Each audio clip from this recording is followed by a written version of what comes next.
Halo semuanya, Assalamualaikum warahmatullahi wabarakatuh. Perkenalkan, nama saya Zafarina Maulida Putri, mahasiswa semester 3 Pendidikan Matematika Universitas PGRI Semarang. Nah, sebelumnya saya ingin ceritakan dulu kenapa saya bisa kuliah di Pendidikan Matematika Universitas PGRI Semarang. Nah, yang pertama itu karena selain saya ingin menjadi seorang guru, kemudian saya ingin mengubah pandangan siswa mengenai matematika itu yang sulit dan bukan guru menerapkan. Saya akan mengubah matematika itu menjadi mudah, seru, dan menyenangkan. Nah, kemudian teman-teman tahu gak sih kalau ternyata matematika itu merupakan ilmu dasar dari segala ilmu yang ada di dunia ini? Ya. Melalui matematika, kita dapat mengembangkan pola pikir kita secara sistematis, kemudian kita dapat mengembangkan logika berpikir kita, dan tentunya dengan matematika kita dapat menjadi orang yang teliti, cermat, dan juga sabar tentunya. Dan kenapa aku pilih di UPRIS? Ya karena teman-teman tahu gak sih kalau ternyata UPRIS itu merupakan salah satu kampus swasta terbaik di Jawa Tengah menurut Kemendikbudristek pada tahun 2020. Kemudian, biayanya terjangkau, dan yang pastinya, yang terakhir ini, tentunya pendidikan matematika di UPRIS ini sudah terakreditasi dengan sangat baik. So, tunggu apa lagi? Nah, pada video pembelajaran matematika yang dilaksanakan secara daring kali ini, saya akan mempraktekkan model pembelajaran auditory, intellectually, and repetition. So, selamat menyaksikan! Halo semuanya, Assalamualaikum warahmatullahi wabarakatuh.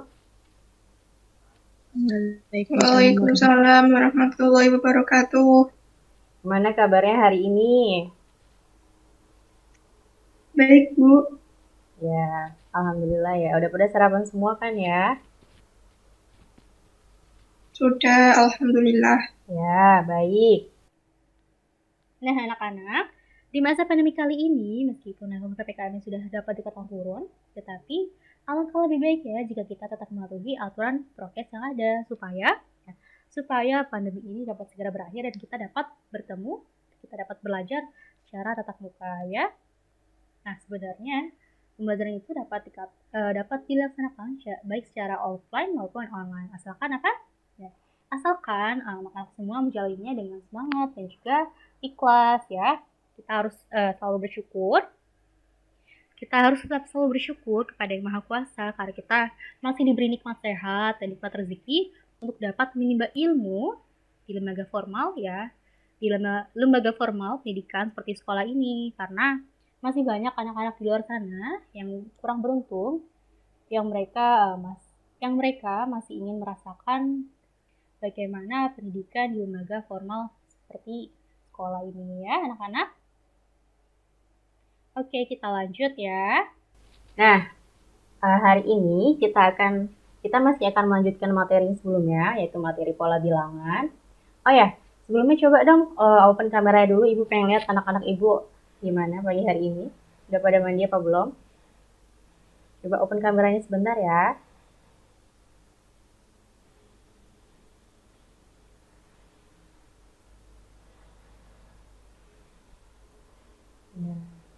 Terus apa lagi? Oke, lanjut ya. Oke. Ada yang masih ingat minggu kemarin kita udah belajar apa aja? Minggu kemarin sudah belajar macam-macam pola bilangan. Ya, benar sekali, pola bilangan. Ya, kita kemarin udah belajar apa? Macam-macam dari pola bilangan. Terus kemudian apa lagi? Ya, menentukan suku pola bilangan, kemudian barisan aritmatika dan deret aritmatika, dan barisan geometri dan deret geometri. Coba apa aja yang masih kalian ingat atau kalian ketahui tentang pola bilangan? Dan coba beri contohnya itu apa pola bilangan ya? Ada yang bisa menjawabnya? Contohnya pola bilangan ganjil, Bu, seperti 1, 3, 5, 7, 9, dan seterusnya. Ada pola bilangan Pascal juga, Bu, dengan rumusnya UN sama dengan 2 pangkat N min 1. Seperti 1, 2, 4, 8, 16, 32, dan seterusnya. Ya, selain pola bilangan ganjil tentunya masih banyak ya pola bilangan yang lainnya seperti apa? Seperti pola bilangan genap, terus segitiga, persegi panjang, Fibonacci, Pascal, dan lain sebagainya. Nah, coba anak-anak Ibu ada yang bisa tidak? Ada yang masih ingat contoh dari pola bilangan di kehidupan kita sehari-hari? Ada yang tahu? Misalnya nomor tempat duduk bus atau kereta, Bu. itu kan biasanya pakai pola bilangan aritmatika. Jadi sebelah kanan misalnya dari nomor 1, 3, 5, 7, dan seterusnya. Nah, yang sebelah kiri dari nomor genapnya, Bu. Ya, bagus sekali ya Mbak Hamidah. Atau mungkin untuk lebih jelasnya, coba kalian perhatikan di perumahan kalian masing-masing, atau ya biasanya di perumahan-perumahan itu untuk penomoran rumahnya sebelah kanan ganjil atau sebelah kiri genap ya, seperti itu ya. Bagus sekali Mbak Hamidah contohnya. Ya, jadi karena anak-anak ibu sudah pada paham ya mengenai pola bilangan di kehidupan kita sehari-hari, maka kita akan belajar apa sih hari ini? Ya, kompetensi dasar yang akan kita gunakan hari ini itu adalah ya menyelesaikan masalah yang berkaitan dengan pola pada barisan bilangan dan konfigurasi objek.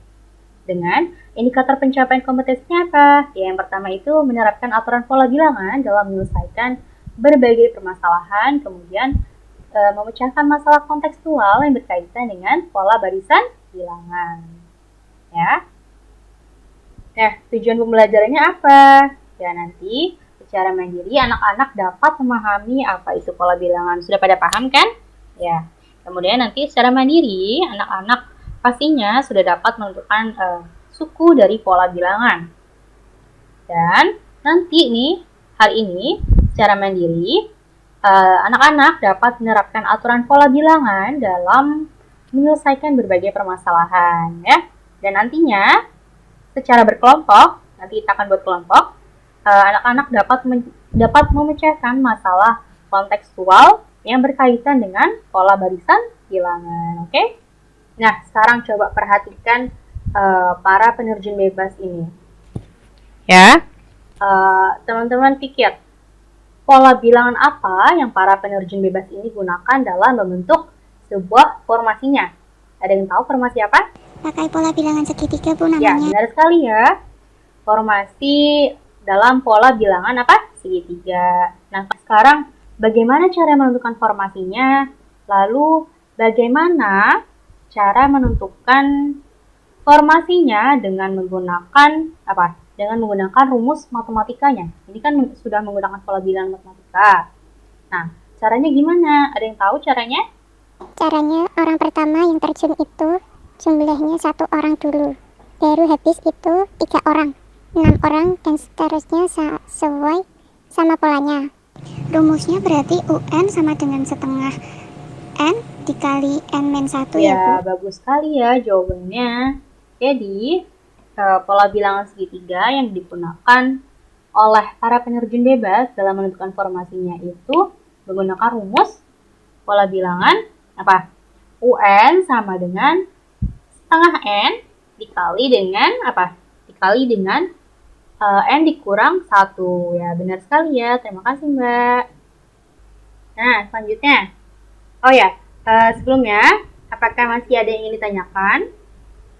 Jika ada yang ingin ditanyakan, ayo silakan ditanyakan ya, jangan malu-malu ya. Bu, untuk deret geometri itu bagaimana ya, Bu? Saya lupa kemarin. Ya, bagus sekali ya pertanyaannya. Coba di sini, apakah anak-anak mengetahui cara menghitung suatu bakteri yang berkembang biak selama 12 menit sekali pada pukul 5 pagi sampai pukul 7 pagi. Nah, itu cara ngitungnya gimana? Apakah kita ngitung satu-satu dulu menggunakan aritmatika atau geometri? Ya, dalam hal ini kita dapat menggunakan apa? Kita dapat menggunakan rumus dari barisan atau deret geometri. Yang mana barisan dan deret geometri itu identik dengan apa, anak-anak? Ada yang masih ingat? Ada yang masih ingat nggak kalau geometri itu identiknya dengan apa? Biasanya dikali atau dibagi, Ya, Bu, polanya. Betul sekali. Kalau geometri, kalau barisan dan deret geometri itu identiknya dengan perkalian dan pembagian. Nah, kemudian untuk barisan dan deret aritmatika itu identiknya dengan apa? Apakah sama dengan barisan dan deret geometri? Ditambah atau dikurang, Bu? Ya, betul sekali. Kalau barisan aritmatika itu, barisan dan deret aritmatika itu identiknya dengan penjumlahan dan pengurangan. Nah, jadi perbedaan barisan dan deret bilangan itu apa, anak-anak? Bu, berarti perbedaan barisan dan deret itu ada pada bentuknya ya? Lebih tepatnya lagi adalah jika barisan bilangan itu merupakan kumpulan dari beberapa bilangan yang disusun secara menurut sesuai aturan tertentu. Nah, kalau deret bilangan itu apa sih? Jadi masih ingat? Kalau deret itu isinya jumlah operasinya, ya Bu. Ya, benar sekali. Biasanya deret itu isinya jumlah dari operasi barisannya ya. Ya, betul sekali. Good. Nah, selanjutnya kita akan membuat kelompok diskusi. Nah, kita pakai kelompok diskusi minggu kemarin ya, anak-anak. Minggu kemarin siapa aja ya kelompoknya? Nah, kita pakai kelompok minggu kemarin, oke? Ya, selanjutnya, nah ini adalah KPD-nya. Nanti anak-anak bisa mendownload atau mengunduhnya di website sekolah kita ya, di LMS kita. Ya, sini Ibu akan memberikan petunjuknya sebenarnya. LKPD peserta didik, LKPD matematika dengan materi pokok pola bilangan. Nah, nanti Ibu kasih waktunya itu 20 menit ya, cukup ya. Dan kompetisi dasar menyelesaikan masalah yang berkaitan dengan pola pada barisan bilangan dan barisan konfigurasi objek. Nah, IPK-nya sama seperti tadi, kita menerapkan aturan pola bilangan dalam menyelesaikan berbagai permasalahan. Kemudian, memecahkan masalah kontekstual yang berkaitan dengan pola barisan bilangan. Ya. Nah, di sini. Bu, ini Ya, kita kenapa? menggunakan cara-cara aritmatika dan geometri ya, Bu? Ya, nanti karena kita sudah belajar pola bilangan, terus cara menentukan sukunya, terus barisan aritmatika dan barisan aritmatika, deret aritmatika, terus barisan geometri dan deret geometri ya. Nanti kita akan menggunakan aritmatika dan geometri dalam masalah kontekstualnya. Bagus sekali ya pertanyaannya. Nanti anak-anak perhatikan ya, ini menggunakan aritmatika atau geometri, termasuk barisan atau deret ya. Nah, selamat mengerjakan ya. Beri waktunya 20 menit, oke? Siap, Bu.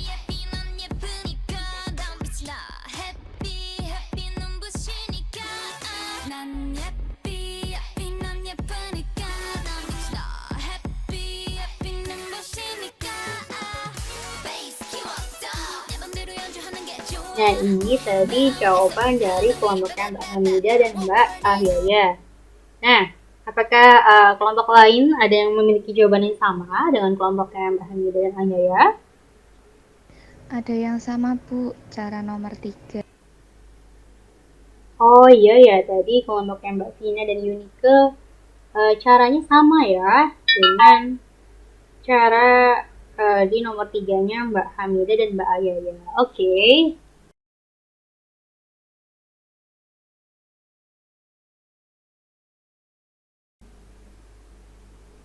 Ya, tadi kita sudah menentukan dan mengerjakan LKPD-nya, terus tadi sudah Ibu bahas juga. Nah, sekarang ada yang bisa menyimpulkan nggak dari apa yang telah kita pelajari dan apa yang telah kita kerjakan pada hari ini ya? Ada yang bisa menyimpulkan? Ya, coba disimpulkan. Ada yang bisa Saya tidak? menyimpulkan, Bu. Jadi dengan mempelajari pola bilangan, kemudian kita menerapkan konsep beserta rumusnya ternyata dapat digunakan di kehidupan kita sehari-hari. Sama, Bu. Tapi saya ingin menambahkan jika ternyata rumus barisan dan deret, baik itu aritmatika dan geometri, ternyata juga bisa dikembangkan ya, Bu.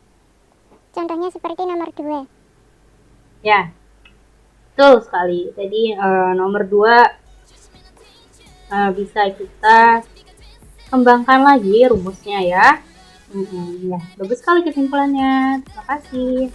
Nah, jadi kesimpulan materi yang telah kita pelajari hari ini dan yang telah kita kerjakan hari ini terutama untuk LKPD-nya adalah dalam menentukan suatu baris atau deret aritmatika maupun geometri, kita harus menemukan dulu nih kata kuncinya apa.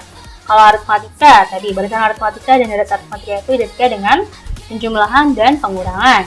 Kalau barisan dan deret geometri itu identik dengan ya pembagian dan perkalian ya.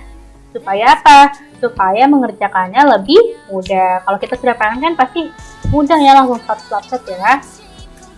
Nah terus, jangan lupa untuk selalu berlatih, karena matematika itu nggak bisa hanya cuma membaca sebentar terus langsung jadi paham, itu nggak bisa.